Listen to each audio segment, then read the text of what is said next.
So, what do you think about the contrast between the Novus Ordo and the TLM? Um, well, obviously, I think both are valid. So I'm not Sure. We'll get great. that out of the way. Yeah, Nobody's saying heresy like, "Oh, we're against the church." They're both yeah. valid. We're just gonna talk about what we perceive on top of that. For me, I think, especially for people like having a hard time with believing the real presence, the Latin Mass is just amazing for that Mhm. because of the reverence. Um, it's it kind of reminds me of I was watching the interview with Bishop Barron and what's his name? He just played Saint Padre Pio in that movie. Oh, Shia LaBeouf? Probably buff, and I, Yes. he said the Nova Soda was like they're trying to like sell you something, where the Latin Mass is like they're letting you in on a secret. I saw that same clip, and that resonated with me too. Like, I really appreciate that. And so yeah, that's a great way to be able to sum it up. The reverence is like the big thing. I find it, going to Nova Soda, it could be hard for people like seeing, just some random laity go up there and handing out the Eucharist. It kind of doesn't give you that feeling of what it really is. Where the Latin Mhm. Mass, where it's the priest giving it, you're on your knees, taking on the tongue. It feels like it is more special, and you can have that reverence for it. Mhm. Do you receive on the tongue during the Novus Ordo? Yes, I'm always on the knees and on the tongue. Personally, yeah.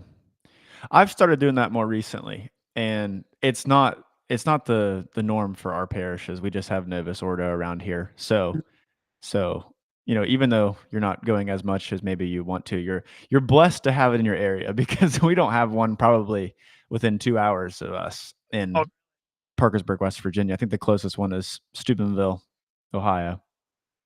yeah, no, So, lucky here because at my parish we have the low mass, mhm. and about 45 minutes away from me, there's also the the FSSP Oh, that does yes. well. So and Mhm. that's pretty cool to see the sung mass, and but I don't get there very often. It's a little further of a trek.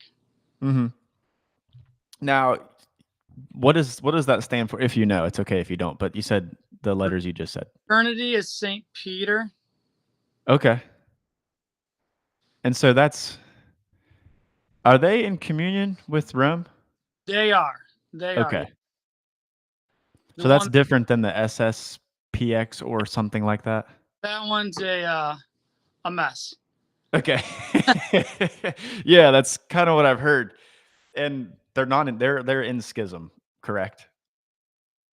That one's way above my height for answering that question. Fair enough. Yeah. Yeah, I need to look more into the history of that. I'm trying to get all of these, groups straight, but the one that you mentioned is, as far as you know, yeah, is in communion with the They, Catholic Church, and they, they are. Yeah. I believe they are, and then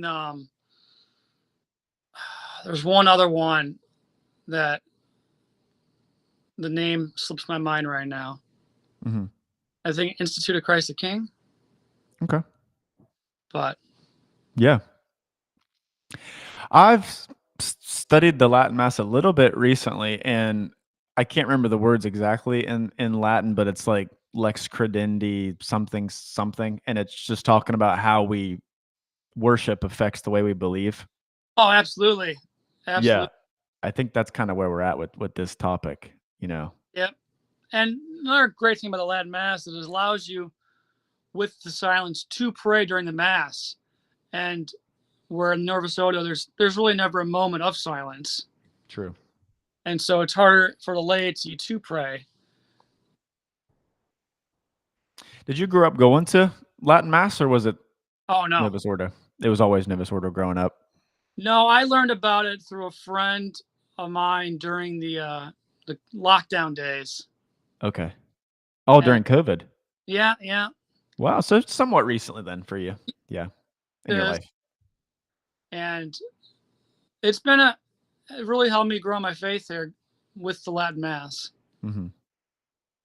Mm. So, the first one that you attended, did you ever have a hard time finding out, like, when it actually started? I don't think I had a hard time. My first one was it was a actually a sung mass, and so that it was mind blowing because you're Mm. sitting there and it's you know the chant, you have the incense, and it was like whoa, like you feel like you're back at like medieval times or something. Mhm. There's a lot to take in, but once you start going to more, you start catching on, and but no, I for the first time people go, it can be a little overwhelming. I feel that's you just gotta keep with it, and then you'll learn to love it and adapt to it. Mhm. It's the mass like the Saints went to, so that's another little cool Exactly. thing. Oh, it's powerful to think about that we could be going or do go to the same mass as, like, Saint Thomas Aquinas, for Yeah, example. That's unbelievable. it's timeless. Yeah, exactly, exactly.